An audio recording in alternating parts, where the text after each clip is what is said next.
जय श्री कृष्ण दोस्तों, राधे राधे। ऋतु भक्ति चैनल में आप सबका स्वागत है। आज गुरुवार का दिन है जो कि विष्णु भगवान का दिन होता है। आज सब लोग गुरुवार की पूजा करते हैं, बृहस्पति देव से बहुत सारी मनोकामनाएं रखते हैं और बृहस्पति देव की कथा का श्रवण भी करते हैं। तो आज मेरा सौभाग्य है कि मैं आप सबको बृहस्पति देव की कथा का श्रवण कराऊंगी। कृपया इसे प्रेम पूर्वक सुने। प्राचीन काल में एक ब्राह्मण था, वे बहुत निर्धन था, उसकी कोई संतान नहीं थी। उसकी स्त्री बहुत मलिनता के साथ रहती थी। वे स्नान न करती, किसी देवता का पूजन नहीं करती थी। इससे ब्राह्मण देवता बड़े ही दुखी रहते थे। बेचारे बहुत कुछ कहते किंतु कुछ परिणाम ना निकला। भगवान की कृपा से ब्राह्मण की स्त्री के कन्या रूपी रत्न पैदा हुआ।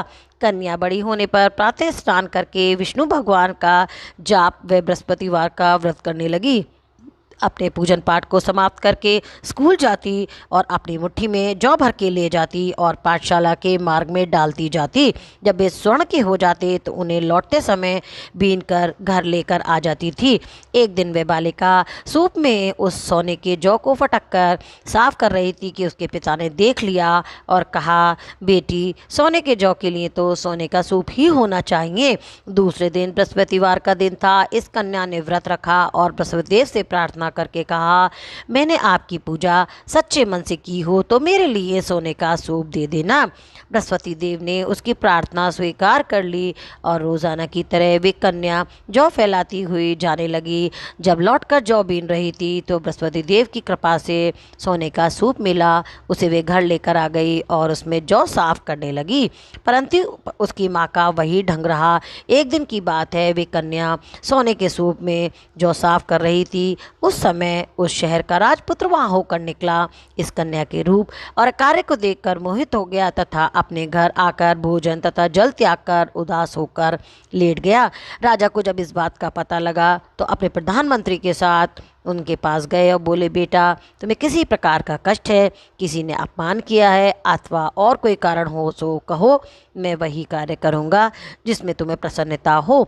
अपने पिता की राजकुमार ने बातें सुनी तो वह बोला, मुझे आपकी कृपा से किसी बात का दुख नहीं है, किसी ने मेरा अपमान नहीं किया है, परंतु मैं उस लड़की से विवाह करना चाहता हूँ जो सोने के सूप में जौ साफ कर रही थी। यह सुनकर राजा आश्चर्य में पड़ गया और बोला, बेटा, इस तरह की कन्या का पता तुम ही लगाओ, मैं उसके साथ तेरा विवाह अवश्य करवा दूंगा। राजकुमार ने उस लड़की के घर का पता बताया। तब मंत्री उस लड़की के घर गए और ब्राह्मण देवता को सभी हाल बताया। ब्राह्मण देवता राजकुमार के साथ अपनी कन्या का विवाह करने को तैयार हो गए तथा विधि विधान के अनुसार ब्राह्मण की कन्या का विवाह राजकुमार के साथ हो गया। कन्या के घर में जाते ही पहले की भांति उस ब्राह्मण देवता के घर में गरीबी का निवास हो गया। अब भोजन के लिए अन्न बड़ी मुश्किल से मिलता था। एक दिन दुखी होकर ब्राह्मण देवता अपनी पुत्री के पास गए। बेटी ने पिता की दुखी अवस्था को देखा और अपनी माँ का हाल पूछा। तब ब्राह्मण ने सभी हाल कहा। कन्या ने बहुत सा धन देकर अपने पिता को विदा कर दिया। इस तरह ब्राह्मण का कुछ समय सुखपूर्वक व्यतीत हुआ। कुछ दिन बाद फिर वही हाल हो गया। ब्राह्मण फिर अपनी कन्या के यहाँ आ गया और सारा हाल कहा तो लड़की बोली, पिताजी, आप माताजी को यहाँ लिवा के ले आओ, मैं उसे विधि बताऊंगी जिससे गरीबी दूर हो जाए। वह ब्राह्मण देवता अपनी स्त्री को साथ लेकर पहुँचे तो अपनी माँ को समझाने लगी, हे माँ, तुम प्रातःकाल प्रथम स्नान आदि करके विष्णु भगवान का पूजन किया करो तो सब दरिद्रता दूर हो जाएगी। परंतु उसकी माँ ने एक भी बात नहीं मानी और प्रातःकाल उठकर अपनी पुत्री के बच्चों का जूठन खा लिया। इससे उसकी पुत्री को बहुत गुस्सा आया और एक रात को कोठरी में सभी सामान निकालकर अपनी माँ को उसमें बंद कर दिया।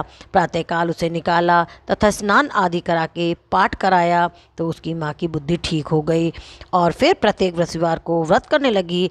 इसी व्रत के प्रभाव से उसके माँ बाप बहुत ही धनवान और पुत्रवान हो गए और बृहस्पति देव जी के प्रभाव से इस लोक के सुख भोग कर स्वर्ग को चले गए। बोल कृष्ण भगवान की जय, बोल बृहस्पतिदेव भगवान की जय। भगवान बृहस्पतिदेव उनकी सदैव रक्षा करते हैं। जो कथा सुनते हैं, सुनाते हैं, उनकी सभी इच्छाएं बृहस्पतिदेव जी पूर्ण करते हैं। इसीलिए पूर्ण कथा सुनने के बाद प्रसाद लेकर जाना चाहिए। हृदय में उनका मनन करते हुए जयकारा बोलना चाहिए। बोल बृहस्पतिदेव भगवान की जय, बोल विष्णु भगवान की जय।